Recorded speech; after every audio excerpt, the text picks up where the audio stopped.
Hi there and welcome to another PST Tuts plus spoon-fed Photoshop tutorial. I'm Gavin Steele, and today's tutorial I'm going to take you through a quick tip on creating your own textures.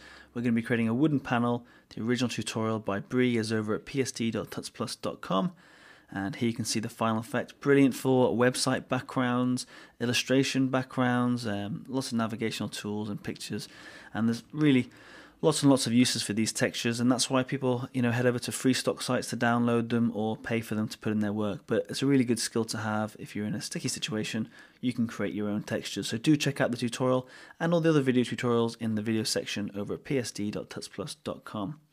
Let's load up Photoshop. I've got here a 900 by 600 canvas, and I filled it with this background color here, 473722, and I filled that in there.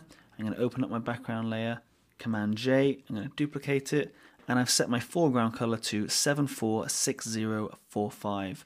Click on OK, head up to Filter, Render, Fibers.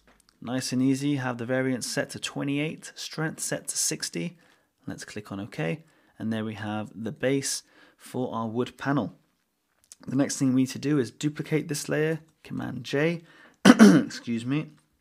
We're going to call this first layer the fibers, in case we ever want to come back to that and change that. And we're going to call this layer knots. Head up to Filter and Liquify. We're going to use the third tool down, this swirl tool over here. Have your brush size set to 151 on the right hand side, your density to 62, pressure to 100, and the brush rate to 50. Play around with these to get different effects. We're going to be using these for now, and I'm just going to come down here just a little bit as I go, and then a big knot here, and then just little touches.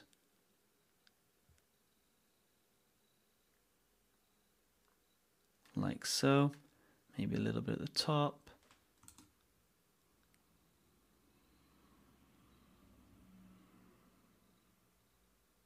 Just creating these awkward little knots in the wood.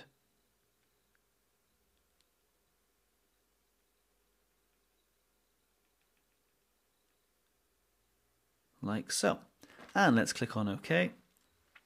And there we have our knots. I've kind of overdone it a little bit, but you get the idea that you can twist in. Some of these look really good, some of them look less good, but you get the idea. You can play around with that and create some really nice wood knot effects. Once you've finished with that, we're going to create a new layer. This is going to be my separator layer, and with our separator layer we need to head over to our rectangular marquee tool. Have that on a fixed size of 4 pixels by 600. Click anywhere and we're going to get a full height of our canvas and 4 pixels wide. We're going to change the color in the color picker. We're going to set that to 806D53. Click on OK. G on the keyboard brings up the paint bucket tool, and we're just going to click inside there to create that color. And there we have it. Double click on that layer now, and we're going to apply some layer styles to it. The first is going to be an inner shadow. We're going to set that to normal and black. 100 for our opacity. Angle is going to be 120. We're going to use global light, so make sure that's checked. Our distance is going to be, it's going to be 2. Choke is going to be 0 and 3 for our size. We're then going to head down to outer glow. We're going to set that to soft light, like so. Opacity for that is going to be 100 as well. 0 for the noise. We're going to set this to a dark color of 2A1EOD or E0D. Click on OK. With that color selected, make sure you've got softer, 0 for your spread, and 7 for your size, and everything else looks pretty good. Let's click on OK, and there we have our separator. Got a nice little drop shadow in there. It really gives the effect that that's where the join is between these two bits of wood. But we're going to make it a join between multiple bits of wood. So hold down, press V on the keyboard to go to the move tool, hold down Alt, and I'm going to drag that to the right.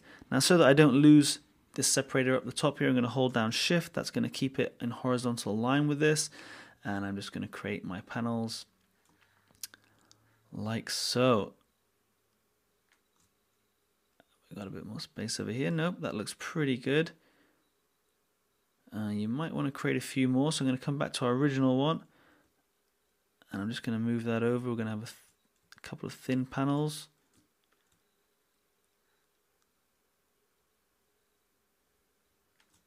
followed by this big one here. And that's how we create our separator. So I hope you enjoyed that. A really quick tutorial on creating a really nice wooden texture that you can use on websites. The next step would be to come in here and maybe head up to filter, and we can use some of these to create a repeating pattern, but I think that's for another tutorial, and hopefully I'll bring that to you very, very soon. But thanks very much. I hope you enjoyed that tutorial by Bree. I've been Gavin Steele. Do check out our videos over at psd.tutsplus.com.